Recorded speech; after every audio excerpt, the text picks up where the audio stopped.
Well, hello there, stamping friends. It's Traci Raether from Plum Crazy Stamping, and I bet you're surprised to see me on here tonight a little after 8 p.m. It's Monday, February 24th, and I decided to do a little spontaneous product spotlight. We're coming up on the end of celebration. And at the beginning of this year, when celebration was just starting, I asked you what suite you liked best out of our new mini catalog that is from January through April. And when I did that little poll, I found out that everyone preferred, actually, quite a few of you preferred the Storybook Moments Suite. And I did a lot of work with this suite, but I haven't shared it with you yet. So I thought if any time is a good time, it's now, because if indeed this is your favorite suite, if you haven't had a chance to get it in your shopping cart yet, I thought you might want to do that while you can still earn some free product from Stampin' Up. So, gosh, nice to see you, Vicki and Betty, and anybody else that signs in. Let me know who you are and where you're watching from.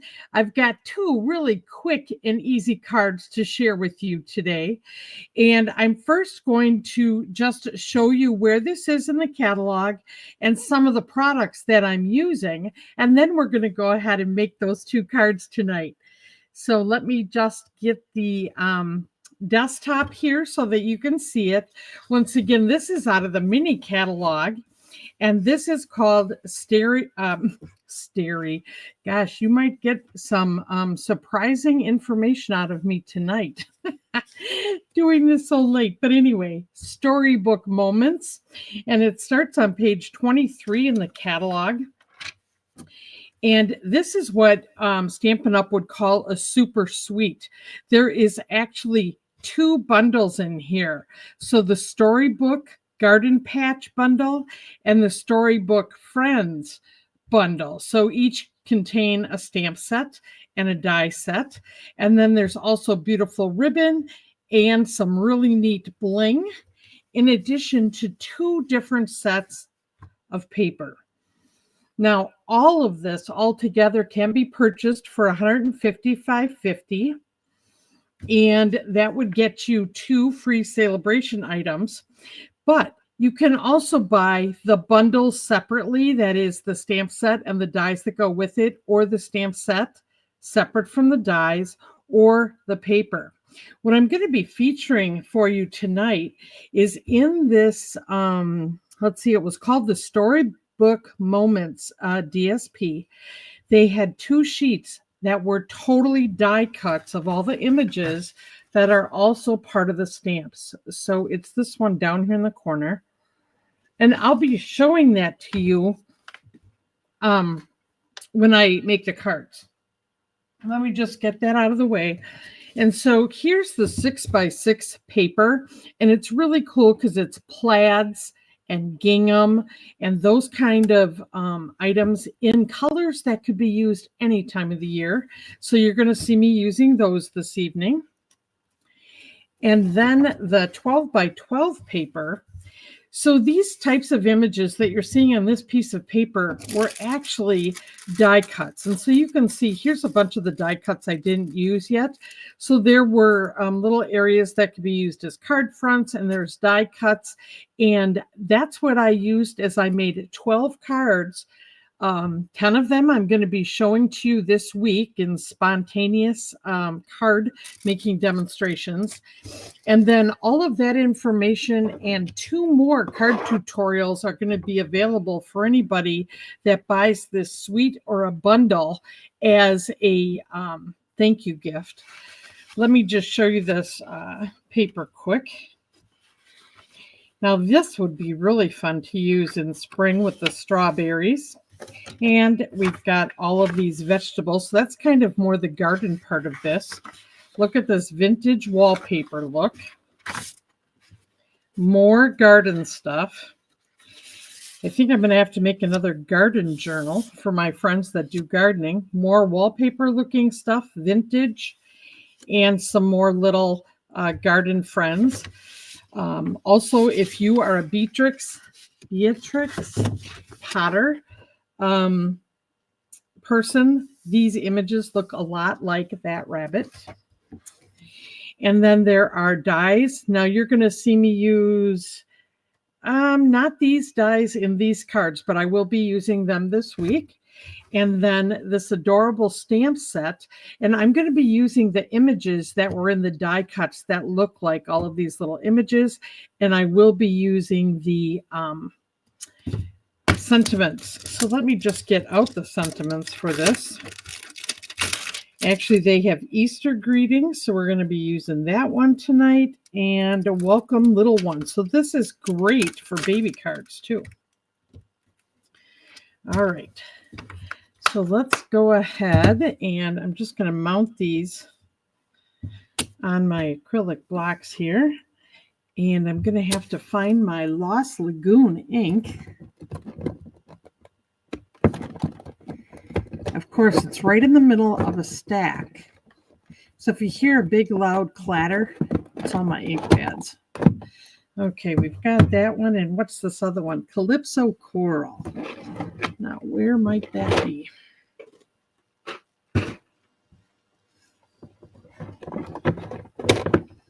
Okay, so I've got my ink pads ready as well. And let me show you the first card we're going to make.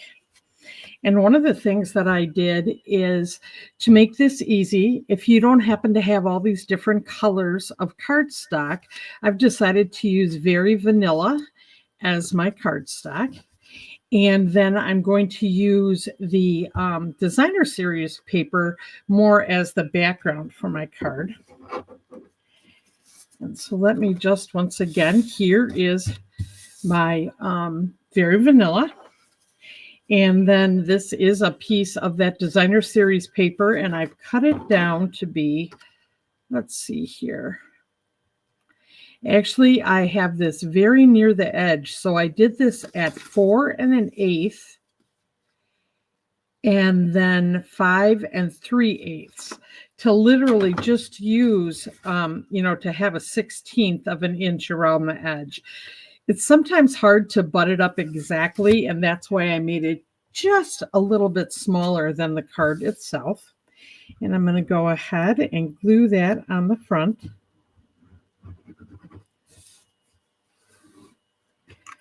Okay.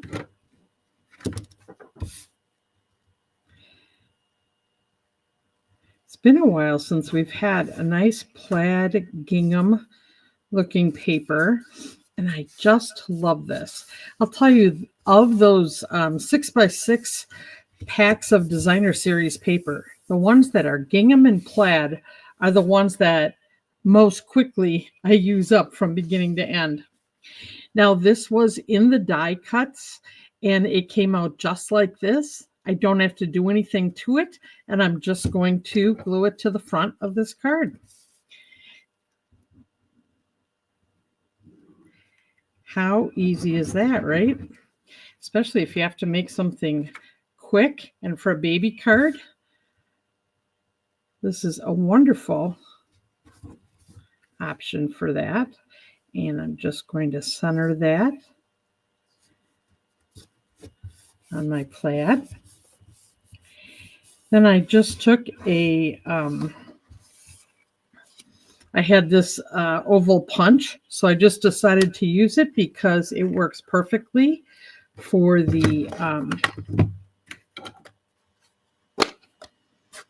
sentiment, welcome little one.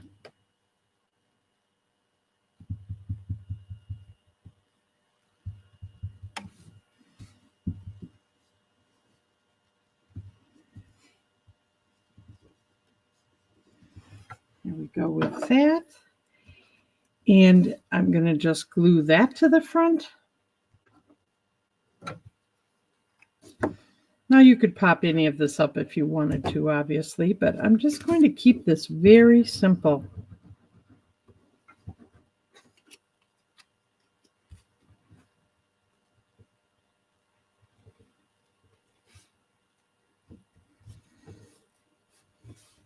I didn't actually like I measured or thought about putting this there. This got a little overlap, but that's absolutely fine. And then I just wanted to make this nice on the inside. So I had a strip when I cut this.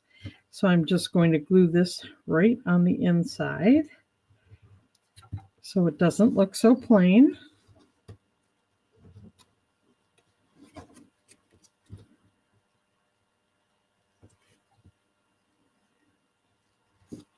Just centering it at the bottom of the page.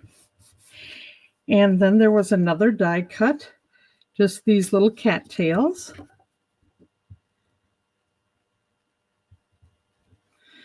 Put that on the side here.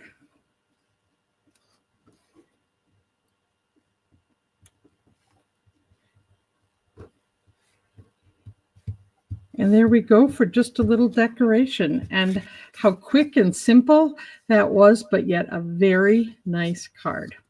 And you definitely could put this in an envelope with this designer series paper on the flap. So let's look at our second card here. Now this one is an Easter card.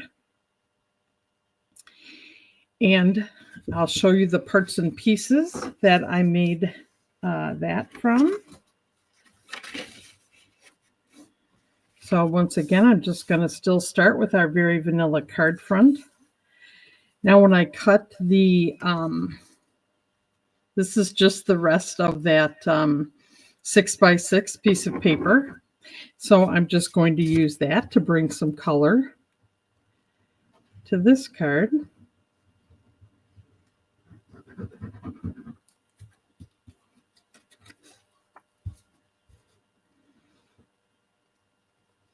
And by, making a little space between this card, strip of designer series paper in the edge, it actually, brings a little bit more of it out into the card. And then this was another piece of designer series paper. And I'm going to just use that as, a neutral background.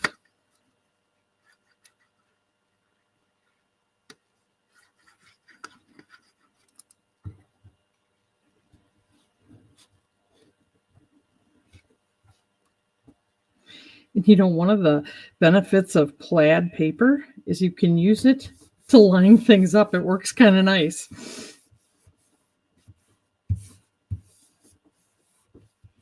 Let's see if I left. Yep. I am going to do the Easter greetings right here on the card front. So we'll ink this up. Kind of nice to get started on Easter cards now. I like to try to get them done early so I can address them and actually get them in the mail. I always need to do it a little bit earlier now because you never know how long it might take for delivery. It seems that the post office is a bit challenged with the timing and delivery. All right, so I'm just going to put this down here right in the corner. And we have our Easter greetings. All right, and then this was one of the die cuts, this nice little picket fence. So I'm going to be putting that here, but I want to actually have some dimension on this. So I'm going to put the squirrel behind the fence, but I just kind of want to see the height of this. And I can always slide it behind here. So I'm going to get a little glue on here. So this was also a die cut on that page. And let's see, just kind of eyeball this here.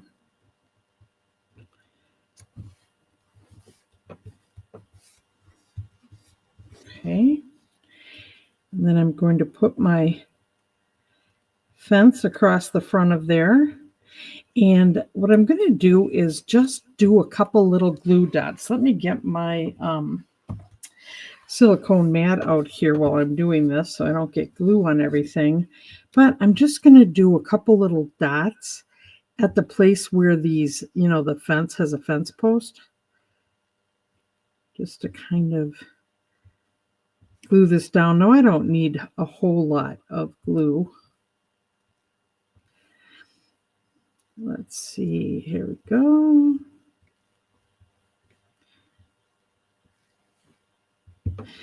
Okay. Now the one side of the fence is going to go behind this plant. So I actually can, have the edge go right up to here. And then I'll be covering the other side up with that other die cut that I have. And I'm going to actually pop this garden pot. So that was one of the die cuts. And then this one I'm going to put down flat to cover up the part of the fence that didn't quite match the end of the card. So that's going to get glued flat. Now, I'll tell you, when I was working with all these die cuts, I had them spread all over my spot at Stamp Camp. That's where I did this, is when I was there. And it was really fun just laying them all out. And like I said, I have 12 cards that I made. And it was so easy with all of these die cuts. Let me grab some dimensionals here. I think I can just use 2 regular sized ones on here.